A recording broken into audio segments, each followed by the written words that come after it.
Hi guys, welcome to our YouTube channel, The Jamericans. My name is Shantae. And I'm Sion. And I'm Leon. Yes, and Leon is our youngest brother, and he's going to be joining us today with this discussion. So today we wanted to discuss colorism, especially because of all the George Floyd protests going on. Since people are discussing racism now, usually colorism follows close behind. So, um, okay, so yeah, so we have some black female celebrities that are coming out and talking about colorism.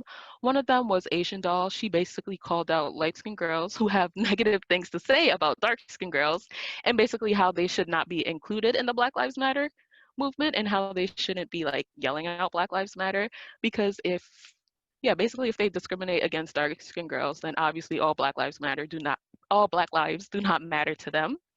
And so then we had another celebrity, I guess YouTuber. Her name is Queen Naja, and then she also came out and said something about colorism. So I'm just gonna go ahead and read the tweet. Okay. So one of her followers said, I want people to stop acting like darker toned people can't be colorist either, and that there are a lot of them out here. And then she replied and said, colorism does exist in both light and dark people. We need to address exactly what colorism is, but just at the right time. Do you guys believe that colorism goes both ways? And this is like a great panel, except we're like missing like a dark skinned black woman. Because we have a light skinned black man, a dark skinned black man, a light skinned black woman. We're just missing a dark skinned black woman. But what do you guys think? So I do not believe that there is anything called reverse colorism because that's technically what it would be called. Um, I think that there's nothing called reverse racism either. So I think that it just kind of follows the same logic that in the whole like framework of colorism, there's basically the idea that like light skinned people are preferred for certain jobs and told that they're more beautiful than people who have darker skin.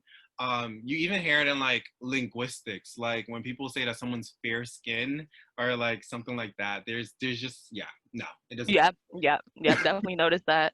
And I definitely feel like it's not equal. Like, okay, of course, there are dark skinned girls that are probably like prejudiced towards light skinned girls, or probably assholes towards light skinned girls, but that's not colorism.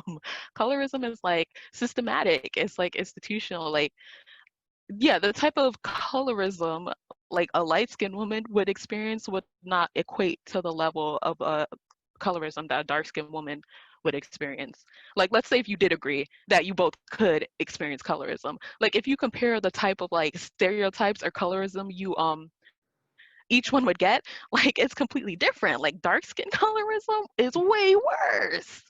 Like light skin colorism is, oh, she has curly hair and she thinks she's pretty and she thinks she's better than us. Okay. Like, okay. But have you ever heard like what they say about dark skinned girls? Like it's way worse. And I don't understand how light skinned girls can even compare it. Like I really do not understand it. And even with that, I feel like what she's calling reverse colorism, it's more of like this is even probably like the byproduct of like the system being like dark skinned girls are ugly. So they're trying to kind of put their hate back onto light skinned girls. And maybe it's not as effective. So at the end, the core is the colorism towards dark skinned people. That's the main issue. You know what I mean? Yeah. That's always just going to be the main issue. Do you remember the whole like when we were in like middle school, or I think it was the beginning of high school, and everyone in New York City was always saying like hashtag light skin, Mhm. hashtag dark Mhm. skin, and it Yes, was yes, yes. this big fight between light skin and dark skin people like all Mhm. the time.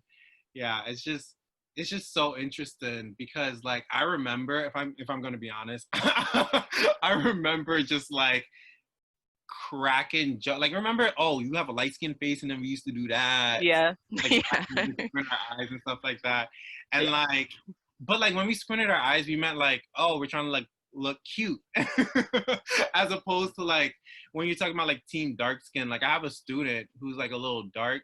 And like people are calling him a monkey, like because he's brown toned and everything Mhm. like that. And so like yeah, no, I definitely believe that people who are darker they experience just a little bit more like colorism, definitely. Yeah. Yeah, because it's like I look at it like this, like colorism, there can't be colorism without racism. And racism is based in white supremacy. So obviously colorism is based in white supremacy. So let's go along with Queen Naja and like a whole bunch of other light-skinned girls, like I said, and say colorism goes both ways. Obviously, the lighter you are, whatever colorism you would experience, it would be a lot lighter. Like the experience wouldn't be as like brutal or as harsh as if you were darker skinned. Because obviously, if you're lighter, you fit more into the standards of white supremacy. Yes. Something else I feel like, I'm sorry, but okay. Something else that I feel like you just touched on that is like really, really important and really strong is that currently, like in the past couple of years, I feel like maybe even 4 years, people have been embracing people with darker tones a lot more, and they've been creating hashtag like I love my melanin, I'm melanated, all of this, right? But a lot of the Mhm. times when you even see Instagram models of women who are dark skinned, one, they're super, super sexualized. That's the first thing. And then the second thing is that they seem very, very exotic. And so I really do agree that colorism is very much grounded in white supremacy. It's Mhm. like the idea that, like, okay, yes, she's dark skinned, but oh, look, she has blue eyes, or she has green eyes, and she has long hair. And I'm going to accept that type of dark skinned person. But if you see a dark skinned girl with like her afro and she's just learning how to, like, put her cantu in it, you're like, her hair looks crazy. Mhm. Mhm. Looks crazy, yeah. And Yeah. even in the dance community, Mm. overall, Black women in general are like underrepresented, but especially dark skinned women, you will rarely see them. Like, I could probably count them on my hand, the ones that I have seen. And, if they're not in like sort of safe spaces like out in Airly, then it's just like you really won't see them anywhere else in the world. Mhm. People, it's like people don't realize how like prevalent this shit is though. Like it's either subconscious, like it's either subconscious or it's just like overtly out there. But let us know what you guys think below. Do you feel like you can be colorist to both dark skinned and light skinned people? No, you can't. But still comment below, like this video, and subscribe to our channel for more. See you guys later. Bye. Bye.